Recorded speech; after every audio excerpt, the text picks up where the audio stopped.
I was awakened by the spirit that zoomed right over from my feet, right over the top of me, and hovered on the left side of my bed at my shoulders.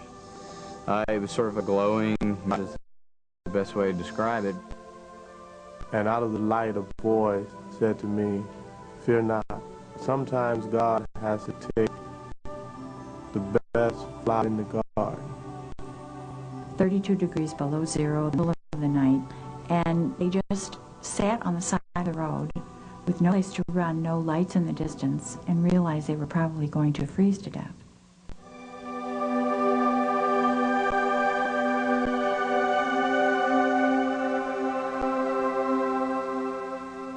One of the fears I've had is drowning all my life. I was thinking about my family, my wife, my children, how they were going to take this news that I was lost at sea.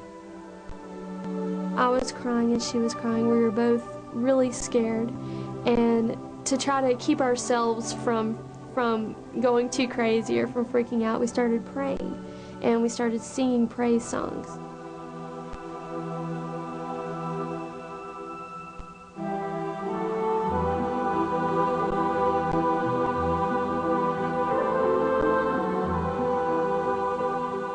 It's my angel. That's why I haven't been afraid the last few minutes. My guardian angel came to help me. They are endless. These stories of unexplained rescues, of spiritual beings that appear in times of need, of heroes that offer their aid, then mysteriously disappear. These miracle happenings are part of every culture on the earth, in every recorded span of history. In fact, it's likely that you have such a story hanging out there somewhere in your memory. Something strange and unexplainable happened, from an intuition that came at just the right moment, to a strange coincidence that changed the path of your life, to a stunning miracle. Something happened. You know it happened. But how? Why?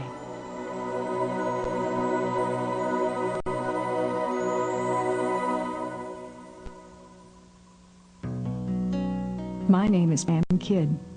A regular name, a regular person. A wife, a mom, someone's daughter, someone's neighbor, someone's friend.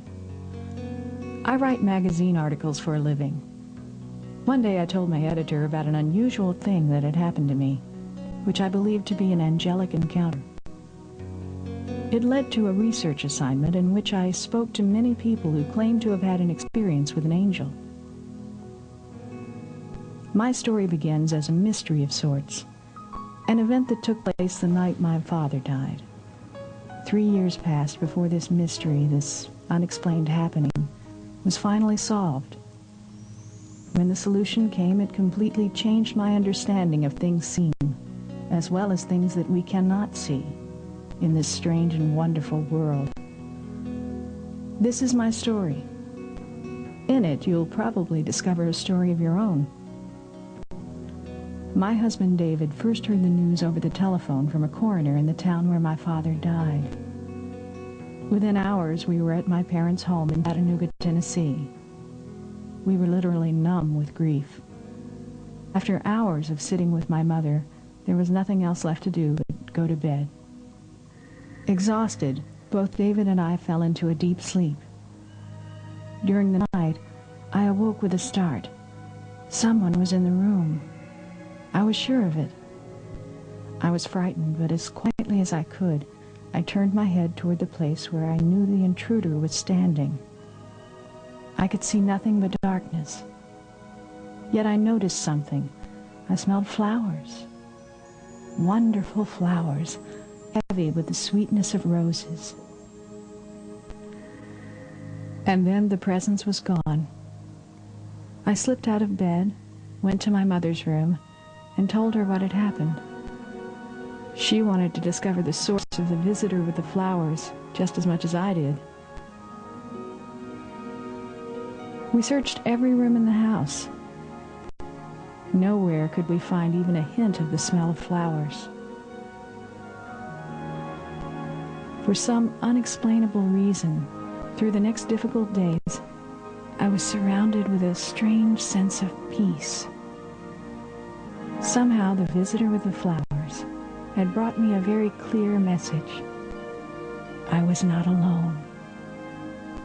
I thought of the incident often over the next years, wondering, but still no explanation came. Then, out of the blue, an old Mexican man who served as our guide as we visited Mexico City was sharing the history of an ornate angel figure we had just admired inside a church. And of course, you know, I remember hearing him say, when angels visit the earth, they sometimes announce their presence with the smell of flowers. When angels visit, I couldn't get the thought out of my mind. Back home, I read everything about angels that I could get my hands on. Joan Wester Anderson, author of Where Angels Walk, began her own research after personally experiencing a supernatural rescue.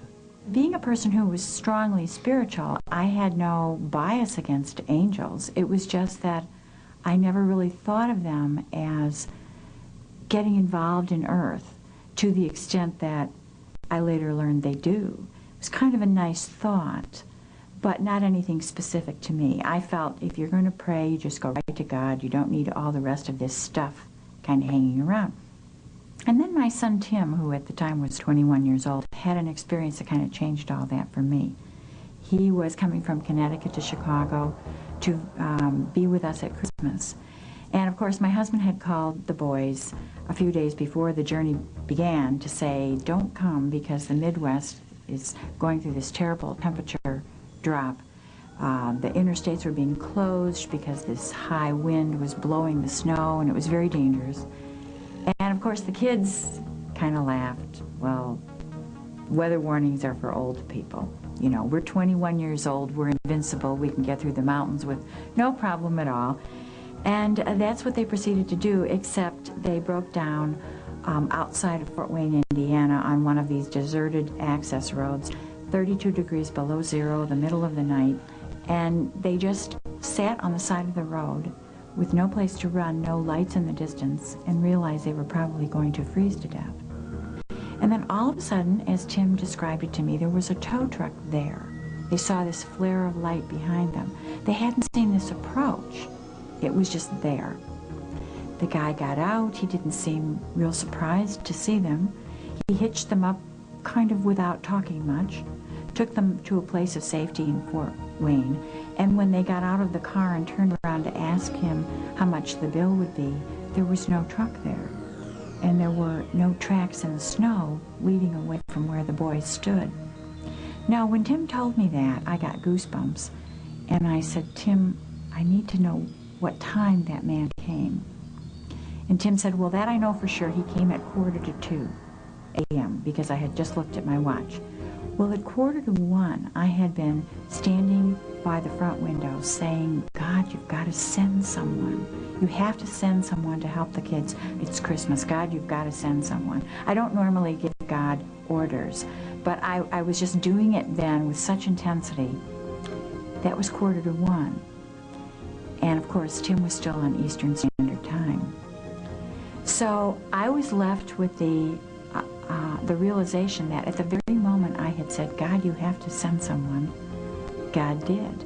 But who had God sent? And as a journalist, I knew the ways to research. And of course, I went back over the trail. I called the Highway Patrol. No, they had had no rescue vehicles out. That was before the days of cellular phones. And so they would not have allowed any of their people to cruise the roads because they could have gotten in trouble. I called several tow truck services. They laughed at me. Why would a driver be leaving the safety of town on a bitterly cold and dangerous night? No, they had had no calls. So the trail dried up, as I should have known that it would, because angels don't leave very many calling cards.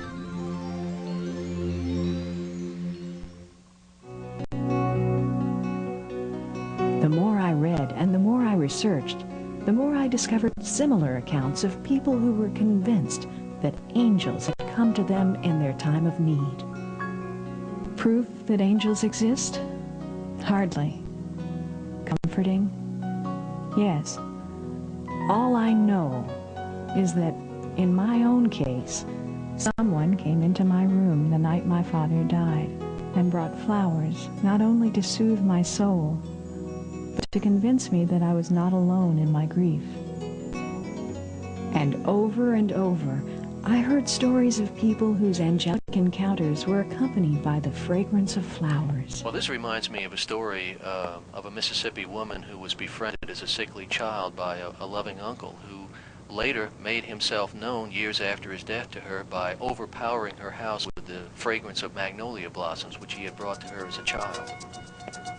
We are back. You're listening to a special Beyond Reason program today. We're going to be talking about the subject that people are fascinated with all over the world. The subject today is angels. Our guest, John Ronner, the author of Do You Have a Guardian Angel? It's nice to see you again. Oh, it's nice to be back, Teddy. Real pleasure. Have you investigated? I mean, if somebody calls you and says, my car was stranded, there was nobody around to help me, all of a sudden somebody showed up driving a tow truck. I mean, do you investigate to find out if this wasn't the AAA or if this was the... I do follow up on stories, right. In many cases, it is difficult to nail the story down because in some cases you have a subjective experience on the part of one person, but sometimes there is circumstantial evidence. Sometimes there's multiple witnesses to an event. This could give rise to some suspicion that this was more than just subjectivity. Let's go to the phone. Mary Ellen, hi, you're on Beyond Reason. Hi. How are you? I'm fine, thanks. Nice to talk to you. Thank you. Tell us about your angel encounter. Well, this happened when my son was an infant, and I was walking him in his baby carriage, and I came to a corner on a busy street, and I was letting the carriage down onto the road because there was a curve there, and I heard a voice, a very commanding voice said to me, "Put the carriage back on the sidewalk," which I did. I didn't hesitate. It startled me so. And when I got him back up on the sidewalk, I stepped back a little bit, and immediately a trailer truck turned down the street that I was crossing. And I hadn't seen the truck. He was going too fast, and he cut the corner so sharp that his wheels came up right over the curb and just missed me and the baby carriage. And I was so startled that I watched this thing happening. It was sort of surreal. And I looked around to see who had said to me, to put the carriage back, and there was nobody there. So, needless to say, I was a bit shook up. I didn't think at the moment that it was an angel, but I felt it was something certainly unusual. It's a lovely story. That's a remarkable story. I'm just curious, Marilyn, has your life changed from that? Have you gone back to your normal life? Did it affect you in any way from that point on? I felt, for an instant, I saw how mortal we are, how quickly something can happen to just, end your life. The other thing that it did for me is, as I went through other crises later in my life, I really believe it gave me a little more strength to believe that a miracle can happen or things can work out. Thank you for telling your story. You're welcome. It's beautiful. Bye-bye. As I read more and more of these angel stories, something else happened. All those loose ends from my past, and you probably know what I'm talking about, those events that neither you nor I can find an explanation for. So we file them under unbelievable luck or strange coincidences, or it was a miracle. All those loose ends that have lingered over the years to become misfits in our memories.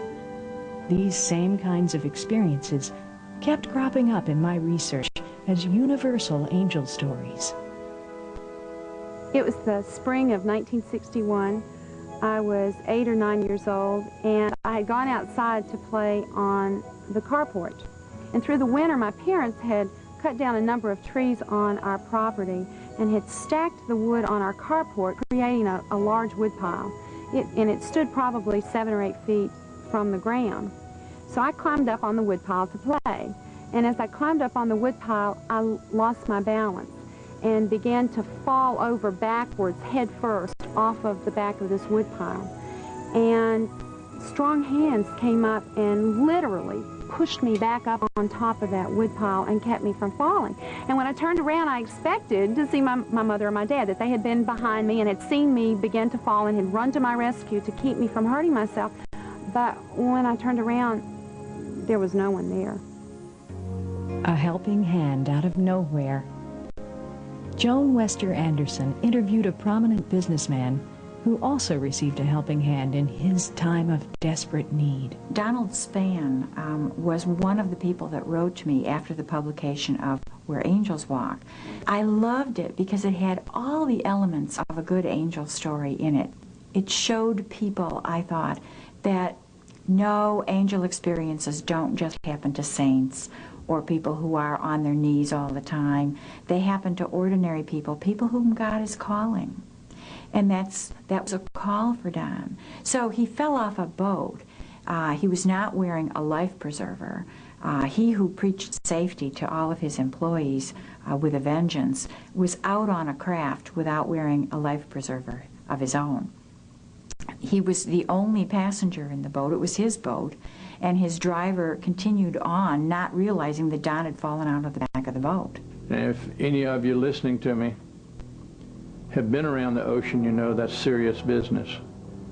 And to be 20 miles offshore in what the depth finder that just a few minutes before told me it was about 80 feet of water, you're in with fish that are big enough to consider you part of the food chain, and I know to be nervous about that. I didn't have a knife, I didn't have a weapon, I didn't have anything to help me out. I didn't have on a pair of long pants to tie the legs and use for flotation.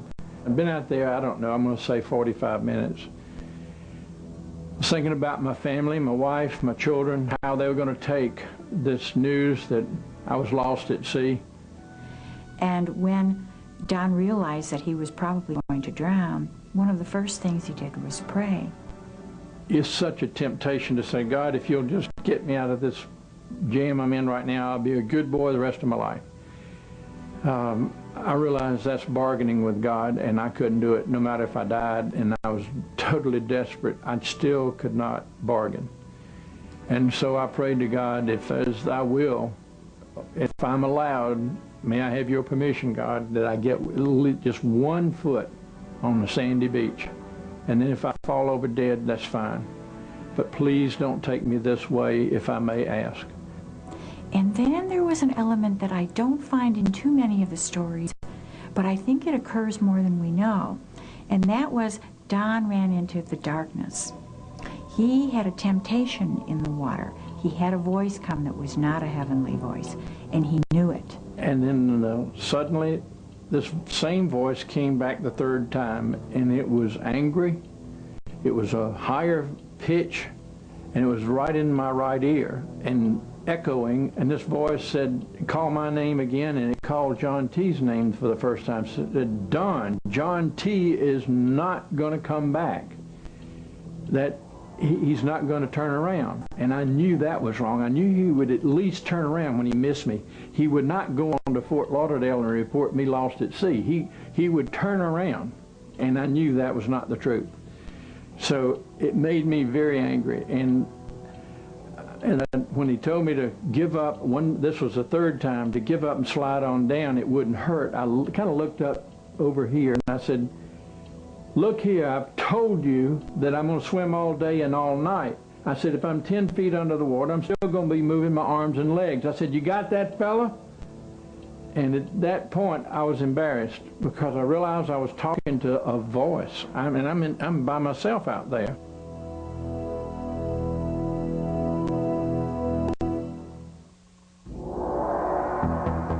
Miraculously, after remaining adrift for what felt like an eternity, Don Spann had managed to stay afloat, while his companion John T. searched the open seas. And all of a sudden I heard this deep rumble, blum, blum, blum, blum, blum, and it was the exhaust sound of a boat. And that was old Perseverance. That was my boat. I knew her sound. And so I got thrilled, but I was on my back to save energy. And I said, don't turn over yet, don't turn over yet, not yet. And finally I said, roll over now. And I rolled over, and there she was. I had to figure out a way to get out of the way and still be seen, because it's so hard to find anybody or anything in the ocean specifically. If you stop and think about my little old coconut head was the only thing sticking up for 8-mile radius, how are you going to find something this small? And he looked my way 3 times and didn't see me. And I was getting discouraged, and he was coming at 11, 10:30, 10 o'clock, and it's getting quicker. And then all of a sudden I saw John T. lower the glasses and put them back up, lower them, and then he hollered, "John!" And I said, oh, thank God he sees me. And I kind of rolled over, and I went partially blacked out. Then, in a nearly tragic twist of fate, the hull of the boat that was about to rescue Don pushed him under the water, and he began to sink. And I started sliding down towards the center of the boat and back away, because I drifted at a different rate than the boat was drifting on the surface. And there was a light over here to the left, and I knew there was no sunshine a moment before. And it's like a filtered yellow light, looking like I was looking through a pitcher of tea. And I was trying to pull on the rope to get myself to the boat with my left hand. I just didn't have the strength to move anything else. And all of a sudden, kaploosh, and it looked just the same as when you're in a swimming pool and you see a million bubbles up there when somebody jumps in on top of you. And I witnessed that, and then I thought, don't fight John T. Let him help you. And I felt a hand on my bicep, and then a separate hand on my forearm. And I didn't figure out, I said, how's he going to help me get to the boat like that? All of a sudden, I felt hands on my shoulder blades, and I went straight to the ladder just like I belonged there, like a magnet. But I couldn't get my leg up on that bottom rung, which was right about my waist, and I just didn't have the strength. And that takes strength on a good day if you're having a good time. It's still a tough job to get up. And I was trying to get my foot up there, and all of a sudden I felt a hand on my calf and one on my ankle. And it placed my foot up there for me, and then I felt hands under my hiney, and up I went just like I was on a hydraulic lift of some kind or another. I just stood up. Don was whisked to the nearest hospital and treated for exposure and exhaustion. It was only then that he began to fully understand the implications of his miraculous rescue. John T. comes in. I give John T. the biggest hug going. You can't pay somebody for saving your life. You just, what do you say to somebody? There's no words. They're not, just thank you is not good enough. And then after we greeted each other, and he told me this went from the worst day of his life to the best day of his life, all in the same day. I said, John T., you scared me half to death. Why did you jump in the water? He said, what are you talking about? I said, well, I saw you jump in and you grabbed a hold of me. He said, Don, what are you talking about? I never left the boat. Well, it hit me like a ton of bricks. All the pieces of the puzzle suddenly came together. This voice that I heard 3 times in the ocean, I actually heard 4 times. That first time was, you're going out of the boat this morning, fella. And if I heard that voice this second, I would recognize it. It was, as far as I'm concerned, it was the devil himself. The helping me to the boat was the opposite end of the spectrum. Jesus' will was for his guardian angels to help me some way, I don't know why, but they did. And I got help to that boat. I call it a blessing. I've experienced the hands-on of a guardian angel, more than one. John, I'm curious, are there patterns, are there consistencies as to whom these angels help? And that brings up a really touchy point there, because a lot of people feel bad if they've had a tragedy and there was no spiritual intervention to help them, and they might say to themselves, well, why me? Is God mad at me or something? And I've never seen any indication that that could possibly be true. But answering the question of why do angels go on vacation, as I call it, why was Stephen stoned in the book of Acts, but just a couple of chapters down, Peter was freed by an angel, you know. The philosophers have not been able to settle that one in thousands of years of wrestling with the question. They have come up with a few theories. Some people feel that the theory of karma might be an explanation, the idea that what we put out into the world comes back to us, reverberates back to us in some fashion or form. Some people have pointed out that, well, you know, our natural abilities vary from person to person. Some people take a foreign language like a duck to water. Other people stumble tongue-tied trying to learn it for years. Some people, by this token, some people may be more psychically gifted and may be able to communicate. It may be that the angels are trying to get through in all instances, but in some cases they get through, in other cases they just can't be picked up.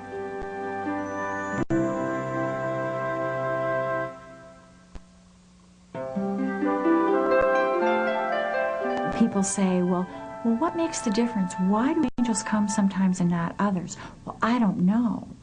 But I do know that a lot of times we don't ask. The Bible says you have not because you ask not. It's so typical. I mean, we don't think that we can bring about a change from a spiritual point of view. And so we don't even try.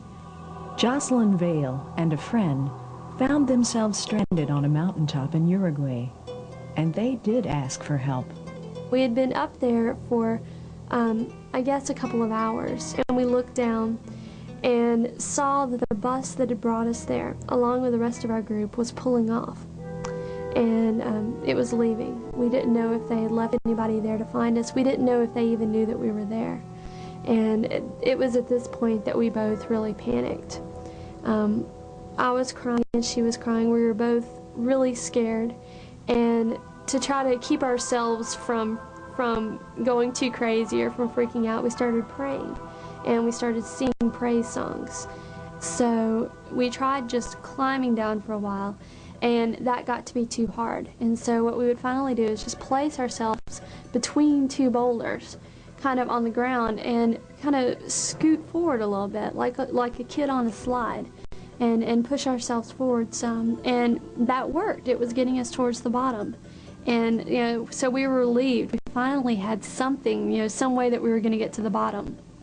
After we had been doing that for about half an hour, just sliding down, this man walks up to us.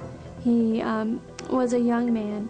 And my friend and I, you know, thought, oh, good, finally, somebody can show us the way down.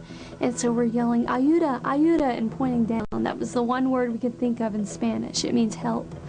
And so we're yelling, ayuda, ayuda, and pointing down and crying and screaming and everything. And the man took my hand and he took her hand and started leading us to the left. And we just stopped and we said, no, that way. And again started saying, ayuda, ayuda, and pointing down. And he just kind of nodded and took our hands and kept leading us to the left. And he led us to the left for quite some way. And I didn't think anything of it at the time, because it wasn't very far after that he started finally leading us down. And we're thinking, well, finally he's figured out what we want here, and he's showing us the way to the bottom. And when we got to the bottom, they hadn't forgotten us. They had left a translator and my mother there. And he pointed up and showed her where we had been. And the place where we had been trying to slide down, we were less than 10 feet away from going over a cliff. And when I saw that, we both just kind of lost it. At that point, we knew that we would not have been able to get down. And the four of us are walking together, and the man just stopped walking. And we took a few more steps and turned around, and the man was gone. There were no footprints. We could see our footprints in the sand and couldn't see his, from the point where he had disappeared. There was nowhere for him to have gone. There were no trees around. There were no cars, no buildings. Nothing, nowhere where he could have gone. Do the angels, do they appear in human form? Some people say that yes, they saw an angel that appeared to them as a human being, and they've determined that it was an angel because of the many uncanny circumstances that surrounded the incident of intervention. The term angel is so loosely used that for all practical purposes you really have to investigate to find out what a person has in mind when they say they have an angel. We hear countless stories of angels who warn or rescue people in their time of need. But I also found stories of angels tending to another kind of need, the deep need for comfort, which people face when grief grieving the loss of someone dear to them. Spent the last 3 months of my father's life with him, and we became very, very close. There were many nights when he would ask me to come over and be with him that night, and he was in extreme pain because the cancer had just run through his entire body. The night that he died, I was in bed mulling over the day's activities and the feelings and trying to process how I was going to react when the word finally came that my father had died. It certainly couldn't be a surprise because we knew it was just a matter of any minute now. And sort of went through those feelings and emotions right before I drifted off to sleep. I was awakened by the spirit that zoomed right over from my feet, right over the top of me, and hovered on the left side of my bed at my shoulders. It was sort of a glowing, misty cloud is the best way to describe it, but I immediately recognized it as my father. He was emanating these absolute feelings of well-being and joy and freedom. While my father was hovering beside my bed and we were just sort of basking in each other's presence, feeling each other's feelings, the best way to describe it, a connection opened up off to the distance. I could feel an awareness off into a further off place. I could hear other beings talking amongst themselves, and they were what I would describe as angels. But my father turned and looked in that direction, and then he looked back at me and acknowledged and immediately said that they're calling me now and I have to go.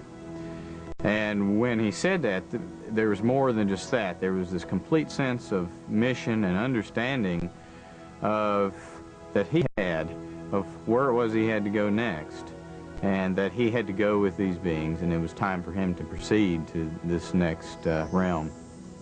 It was back in 1984 when I received word that my sister had expired. I immediately got in my car and started to drive to Chicago, and I was upset with God. I was asking him, why, Lord, why my sister? She had everything to live for, 20 years old. I was so mad, I was just bitter underneath the skin. And when I got to the funeral, I was still asking the same questions. Lord, why? Why did you take my sister? Then a few weeks went past. It was March the 25th. I was in my room, and all of a sudden this light appeared. It was a big bright light, something I've never seen before and I've never been able to see again.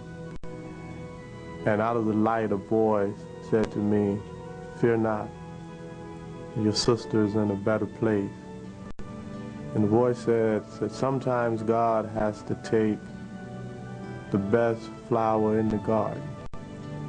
And at that moment, I could feel all of the tension, all of the anger just leave my body. It seemed to be real clear. Just a clear, bright light, something like a new day. And it really was a new day for me because it was really my resurrection. Whether the angel appears through a touch, a smell, a mysterious nudge, a sudden insight, through an average-looking human being, or in a blinding flash of light, all these stories have one thing in common. The players come away believing something happened. Someone was there. I am not alone.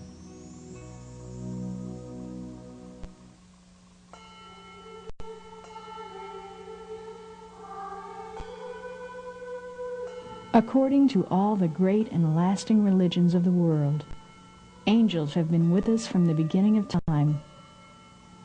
Angels, unseen for the most part, have always been heavily involved in the world's unfolding. In the New Testament, we see the appearance of angels at almost every significant moment of the story. Angels are involved in announcing Jesus' birth. They attend to him at his temptation. They appear in a variety of his encounters in the world. They are the voice which first proclaims his resurrection, which is the touchstone of the Christian faith.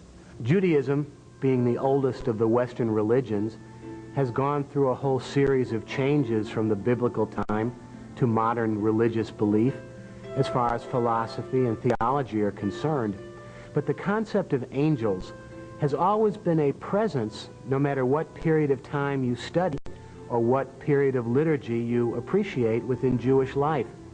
In the Bible, in the Tanakh as we call it, the concept of angels were to be servants or assistants to God. The Hebrew word angel is malach, and malach also carries with it the meaning of messenger. They were the go-betweens between God and the people of the earth.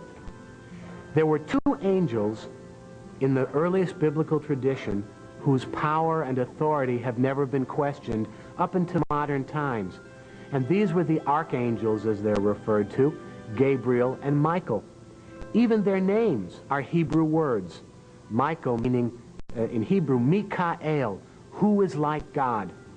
And Gabriel, Gabriel, the strength of God, or God is my strength.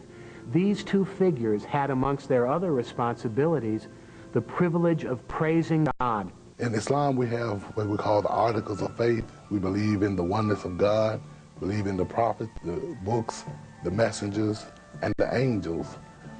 Angels play a very significant role in the Islamic faith.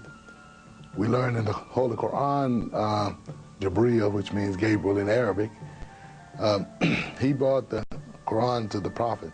He recite a part, the Prophet would remember that part, and he would teach it to his followers, and then Gabriel would come and recite more, and he would teach it to his followers. And this went on for 23 years. And in the Quran, it tells us that every person has guardian angels as guardians over them.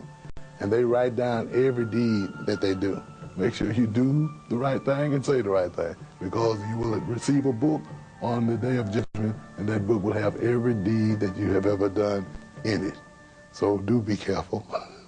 Well, first of all, we believe angels are personal spiritual beings who are non-corporeal. So they're like human beings in the sense that they have intelligence and free will, they can know and love, but they're unlike humans in the sense that they don't have physical bodies. So they share with us a common bond. We're all creatures of God, and yet they are distinct from human beings. I guess that there are two kind of uniquely Catholic beliefs, if I can put it that way. One, we do emphasize in our feast days a focus on guardian angels. And it's the Catholic belief that the angels guard each one of us. They protect us. The other major feast day that we celebrate in the Catholic tradition would be the Feast of the Archangels, of Michael, of Gabriel, and Raphael. They're called archangels because they have special important roles to play in God's plan of salvation. So it seems that if we believe in anything spiritual, then it only makes good common sense to believe in angels. But are these heavenly beings only for the Earth's so-called believing population? Dr. Raymond Moody is renowned for his research into near-death experiences reported by people who were declared clinically dead and then were medically resuscitated. Angel sightings are commonly reported in these near-death experiences. When I was a medical student in the pediatrics rotation, I was in the pediatrics endocrinology clinic. And this was long before there was any publicity about near-death experiences, and nobody knew that I was studying them. And I was talking with a little boy who was 11 years old who said, "Doctor, a year ago I had a crisis and I almost died." I think he said that he died. And he said, "And when I died, I went up." He described this ascension and into a place of beautiful light. And he said that he was surrounded by flocks of angels, and that he was seeing all these angels all around him as he went up. And I talked with him about that, and I asked him for more detail. And it was clear that he was not talking about winged beings like he might have seen in a child's book, but more in terms of beings of light, beautiful people who were full of love and who were there to help him. Another case that really I remember quite vividly is a woman who wrote to me actually after she had seen an article on my research, and then I later talked to her at length. And she described how when she was dying in the hospital and she got out of her body and she looked down and saw the doctors trying to resuscitate her and so on, and she said immediately she was in the presence of two beings who she later identified as her guiding angels.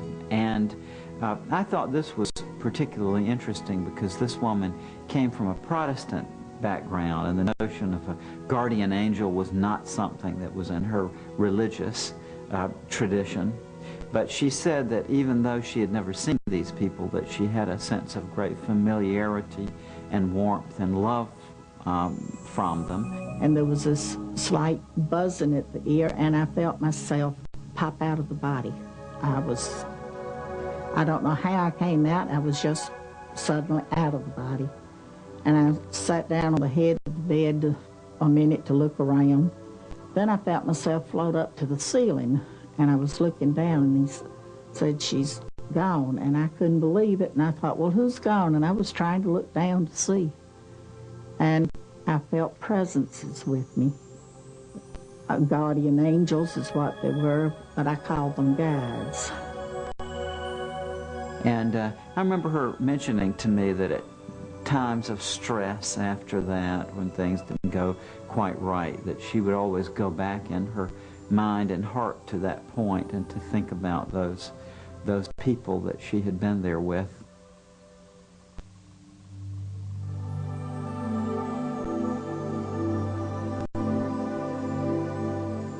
People sometimes say, why do you think there's so much going on now?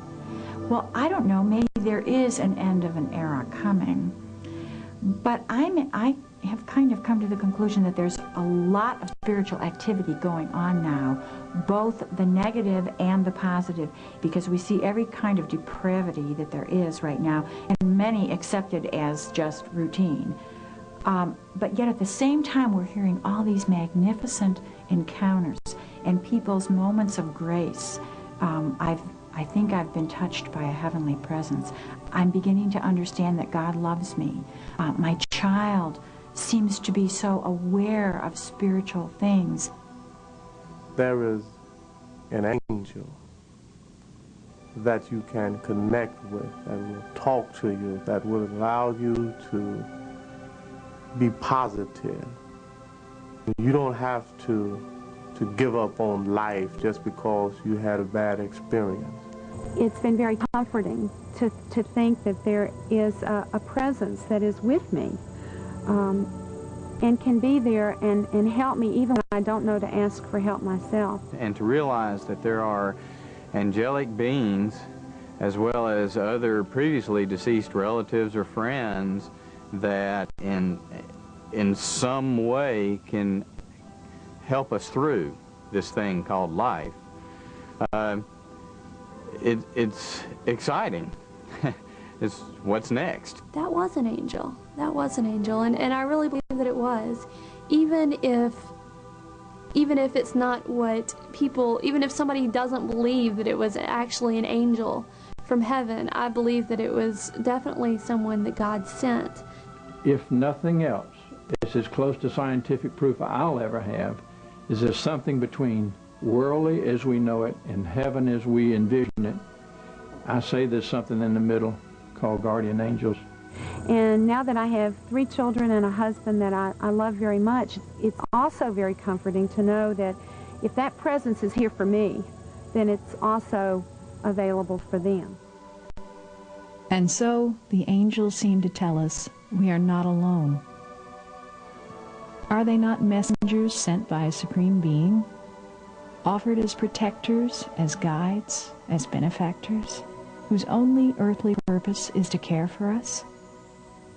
Here unseen, Are they hovering near, waiting to be listened to, waiting to be called on, hoping to guide us over the rough spots of living, ready to lead us into new and wonderfully evolved levels of life on earth?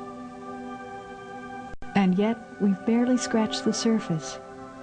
There's so much left to know, and so very many angel stories yet to be told.